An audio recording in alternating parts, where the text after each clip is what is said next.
Hi viewers, welcome to our channel. ప్రస్తుతం మనతో పాటు senior journalist Damoh Bharat sir వారితో మాట్లాడదాం. నమస్కారం. నమస్తే సార్, రోజా గారి ప్రస్తావన మరోసారి తెరపైకి వచ్చింది సార్. ఆమె ఓటమి ఖచ్చితంగా ఖాయం అంటున్నారు. సో మరి దీంట్లో ఏ విధంగా చూడొచ్చు? ఖచ్చితంగా ఓడిపోతుందా లేదా? మరి ఓడిపోయి తమిళ పాలిటిక్స్ లోకి వెళ్ళిపోతుందని కూడా వార్తలు వస్తున్నాయి సార్. నేను దాదాపు ఒక 10 సర్వేలు చూస్తుంటాను. అంటే నగరి నియోజకవర్గానికి చిత్తూరు జిల్లా డీటెయిల్ ఇది 10 కూడా ఆమె ఓడిపోతుందని చెప్తున్నాయి నియోజకవర్గంలో. అట్లాగే లోకల్గా కూడా అక్కడ యాక్చువల్గా ఉందంటే మాది కూడా నగరి నియోజకవర్గమే. కాబట్టి నేను అక్కడ కనుక్కున్నాను.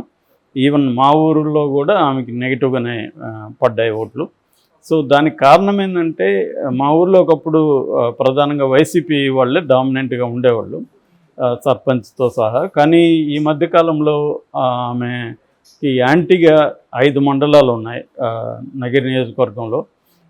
5 మండలాల్లో కూడా ఆమెకు వైసీపీ నుంచే ఆమెకు రెబల్స్గా మారి ఆమెను వ్యతిరేకించి వాళ్ళు ట్రై చేశారు. పాపం ఇమీడియట్గా వాళ్ళు ఏమీ తెలుగుదేశంలోకి వెళ్ళలేదు.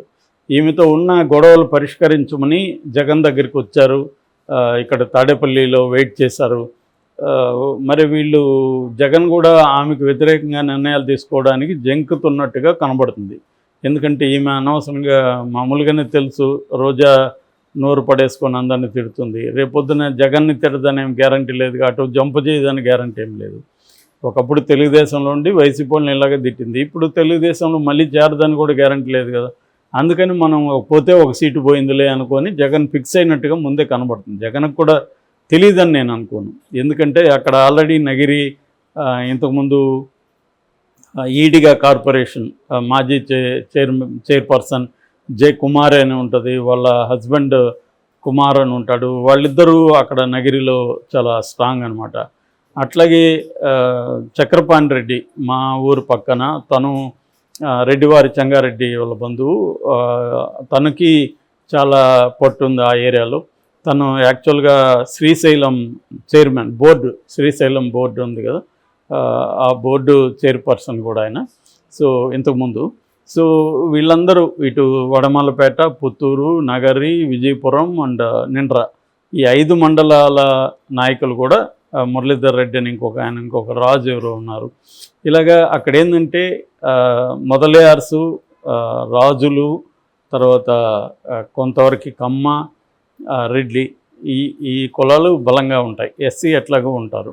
సో మామూలుగా రోజా బలం ఏంటంటే ఈ 5 మండలాల్లో ఇప్పుడు నేను చెప్పిన ఈ నాయకులకు అందరికి కూడా ఆయా మండలాల్లో బలం ఉంది. సో వాళ్ళందరూ కూడా సపోర్ట్ చేశారు. గతంలో సపోర్ట్ చేసే రోజా 2 సార్లు కూడా 2014లో ముద్దుకృష్ణనాయుడు ఉన్నప్పుడు ఆయన మీద 800+ ఓట్లతో తేడాతోనే గెలిచింది ఆమె. తర్వాత ఇప్పుడు ముద్దుకృష్ణనాయుడు కొడుకు మీద కూడా ఆమె గెలిచింది ఎంత, 2019లో ఓన్లీ 2000+ ఓట్లతోనే. ఆమె ఇప్పుడు కొంత 10,000 లేకపోతే 5,000 మెజార్టీ అనేది ఇప్పుడు రాలే. ఈ 2 సార్లు కూడా చాలా టైట్గానే గెలిచింది. నిజానికి లాస్ట్ ఎన్నికల్లో 2019లో మనం చూసాం, స్టేట్ వైడ్ జగన్ వేవ్ ఉంది. 150 వచ్చాయంటే మాటలు కాదు కదా, అంత వేవ్లోనే ఆమె గెలిచింది ఎంత, 2,000తో. అలాంటిది ఆమె ఎంత జాగ్రత్తగా ఉండాలి. నెక్స్ట్ ఫర్దర్గా ఎక్కడెక్కడ మనకు వ్యతిరేకత ఉంది అవన్నీ చూసుకోవడం, ప్రజలకు అందుబాటులో ఉండడం, వాళ్ళ సమస్యల్ని ఎప్పటికప్పుడు పట్టించుకోవడం, ఇవి చేస్తుండాలి ఆమె. అవి చేయకుండా ఆమె ఇక్కడ కూర్చొని జబర్దస్తులు, ఆ షోలు ఈ షోలు చేసుకుంటూ ఉంటే ఇంకా ప్రజలకు కాలుతుంది కదా. అక్కడ నువ్వు మాకేమో అందుబాటులో లేవు, ఇక్కడేమో జబర్దస్తులో వెకిల్ చేష్టలు చేస్తున్నాం అన్న కోపం అయితే పెరుగుతుంది. అదే ఆమె మంత్రి అయ్యే వరకు కూడా దీన్ని మానలేదు.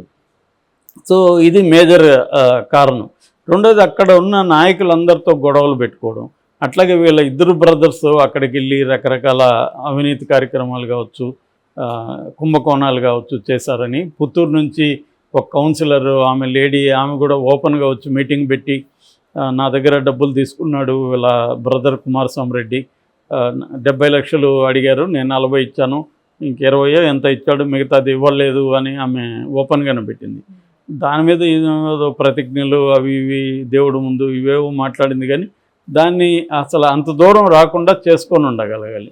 సో అది ఇబ్బంది అయింది. యాక్చువల్గా రోజాకి ఏంటంటే వాళ్ళ హస్బెండ్ సెలవుమని పెద్ద సెట్, ఎందుకంటే ఆయన మొదలయ్యారు, అక్కడ మొదలయ్యారు ఓట్లు ఒక 40,000 దాకా ఉంటాయంటారు. వాళ్ళందరూ కూడా తమిళ్ మాట్లాడేవాళ్ళు, అది నగిరెంటనే తమిళ్ బార్డరు. సో ఇతను కూడా చెంగల్పట్టు సంబంధించిన వ్యక్తి, ఈయన కూడా మొదలయ్యారు. సో అందువల్ల ఈ మొదలయ్యారుతో ఆయన ఐడెంటిఫై కావడం, రెండోది ఆయన వాళ్ళకి అందుబాటులో ఉండి ఏదైనా ఇష్యూస్ వచ్చినప్పుడు పరిష్కరించడం ఇవన్నీ చేసేవాడు కాబట్టి ఆ ఓట్లు ఈమెకి సాలిడ్గా పడుతున్నాయి. ఈసారి ఏంటంటే ఈమె రజనీకాంత్ను కూడా ఏదో నోటు దూస్తే ఏదో మాట్లాడడం, దానివల్ల కూడా తమిళలో కూడా కొంత వ్యతిరేకత కొన్ని రావడం, ఇవన్నీ కూడా చెప్తున్నారు. అయితే ఈ ఎన్నికల్లో డబ్బులైతే బాగా పంచినారనే చెప్తున్నారు. మా ఊర్లో కనుక్కుంటే రోజా వాళ్ళు 2,000 ఓటుకి ఇచ్చారని చెప్తారు. ఇటుపక్క తెలుగుదేశం వాళ్ళు 1,000 రూపాయలు ఇచ్చారన్నట్టు. అయినా కూడా 1,000 రూపాయలు తీసుకొని అటుపక్కే ఓట్లు వేసిన వాళ్ళు చాలామంది నాకు కనిపించారు. అంటే క్లియర్గా ఏంటంటే 2,000 ఇస్తే కూడా వద్దని 1,000 రూపాయలు ఇస్తే తీసుకొని తెలుగుదేశం వాళ్ళకి వేశారు. దీనికి కారణం ఏమంటే రోజాకి వ్యతిరేకంగా వీళ్ళందరూ మారిపోవడం, లోకల్ లీడర్స్ అంతా, ఇది ప్రధాన కారణం. దీన్ని జగన్ కూడా పరిష్కరించలేక చేతులు ఎత్తేసాడు. రెండో వైపు ఏంటంటే పెద్దిరెడ్డితో కూడా ఈమె గొడవ పడడం అనేది జరిగింది. ఇప్పుడు ఎప్పుడైనా కూడా పెద్దిరెడ్డికి చాలా ఇంపార్టెన్స్ ఇస్తాడు జగన్. పెద్దిరెడ్డి కూడా అదేవిధంగా పెద్దిరెడ్డి కానీ మిథున్ రెడ్డి కానీ జగన్ కోసం మొత్తం రాయలసీమ ఇన్ఛార్జ్ తీసుకొని అన్ని చోట్ల పనిచేయడం ఇవన్నీ చేస్తున్నారు. ఈమె ఆ రకంగా పార్టీకి ఏం పని చేసింది? ఈమె మాట్లాడుతుంది అంతే, నోరేసుకొని మాట్లాడుతుంది తప్ప పార్టీని నిర్మించడంలో, అక్కడ పార్టీని బలోపేతం చేయడంలో ఈమె రోల్ ఏం లేదు కదా. నువ్వు ఉన్న పార్టీని ఈ వల్లే కదా ఇప్పుడు వాళ్ళందరూ అటు వెళ్ళిపోయారు. ఆ మేరకు జగన్కి నష్టమే కదా. సో ఉన్న వాళ్ళని నువ్వు నిలుపుకోవడానికి పంపించేసి నువ్వు పార్టీని ఏం బలోపేతం చేయకుండా నీకెందుకు ఇంపార్టెన్స్ ఇస్తాడు జగన్? ఒకటే ఒక కారణం ఏంటంటే ఈమె ఒక మహిళ, తను ప్రత్యర్థుల మీద నోరేసుకొని గట్టిగా మాట్లాడగలదు, ఇలాంటి వాళ్ళు మనకు ఒకరిద్దరు అవసరం అని జగన్ ఆమెకు ఇంపార్టెన్స్ ఇస్తున్నాడు తప్ప వేరే కారణం ఏమీ లేదు. ఆమె పార్టీని అభివృద్ధి చేసింది ఏం లేదు, ఆమె గెలుస్తుందని కాన్ఫిడెన్స్ లేదు, తర్వాత లోకల్ లీడర్లంతా ఆమె వల్ల బయటికి వెళ్ళిపోయారు. ఇటువంటి అనేక నెగిటివ్ పాయింట్స్ ఆమెకి ఎక్కువ కనిపిస్తాయి. ఓకే. సో ప్రధానంగా ఎమ్మెల్యేలు ఎవరైనా కూడా వాళ్ళకి విపరీతమైన కరిష్మా ఉండి అక్కడ ఏదో ఒక గుడ్డి నమ్మకం మన బాలకృష్ణ లాగా ఏదో ఉండాలి. అట్లా లేనప్పుడు ఏం చేయాలి? రోజా లాంటి వాళ్ళకి అవేమి ఉండవు, అంత కరిష్మా ఏమి ఉండదు ఆమెకి.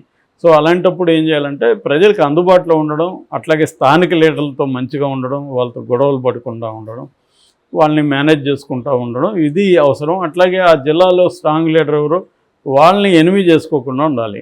ఇవన్నీ ఆమె ఏవేవి చేయకూడదు అనే దానికి ఒక నెగిటివ్ ఎగ్జాంపుల్ లాగా మిగిలిపోయింది.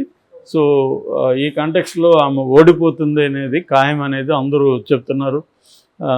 మరి ఇది మనకి ఎట్లాగూ రేపు ఈవినింగ్కి కొంత ఎగ్జిట్ పోల్స్ వస్తాయి కాబట్టి దాంట్లో కూడా కొన్ని ఇక్కడ లోకల్గా చేసే సర్వేలు డీటెయిల్గా నియోజకవర్గం కూడా ఇస్తారు కాబట్టి రేపు ఈవినింగ్కి మనకి ఇంకా కూడా క్లారిటీ వస్తుంది. కానీ ఇప్పటివరకు నేను చూసిన సర్వేలన్నీ కూడా ఆమె ఓడిపోతుందని చెప్తున్నారు. 1-2 మాత్రం చాలా, నిన్న నాగన్న సర్వే ఫర్ ఎగ్జాంపుల్ అక్కడ చాలా టఫ్గా ఉంటుంది అనేది చెప్పారు.